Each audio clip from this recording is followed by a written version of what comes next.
नमस्ते everyone guys. आज म देखाउन जाँदैछु तपाईहरुलाई मेरो ब्लग। हेर्दिनु होला सबैले, लाइक सब्स्क्राइब कमेन्ट हान्दिनु होला र बेल आइकनमा पनि दबाउनु होला। धन्यवाद। मेरो मर्निङ यहाँबाट सुरु हुनेछ अब। गुड मर्निङ एभ्रिवान गाइज, यो हो मेन्दे।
गाइज, म अहिले छु मोमोमा। यहाँ थोडा सपिङ गर्न आएको।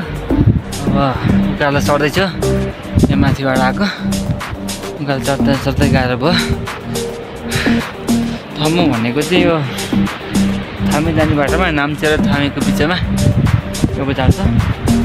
अस्ति यहाँ ठुलो बाढी आएको पेन्सन तपाईँहरू, मैले हल्का सामान किन्न थियो, त्यही भएर आएको। अब उकालो चढ्दैछु, साह्रो गाह्रो परिरहेछ।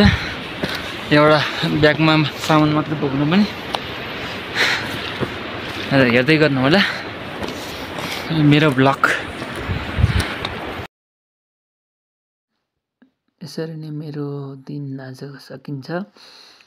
जसरी बेडबाट उठेको थियो त्यसरी नै आएर सुत्ने काम हो। अब सबैलाई गुड नाइट एभ्रिवान गाइज। फेरि भेटौँला हामी।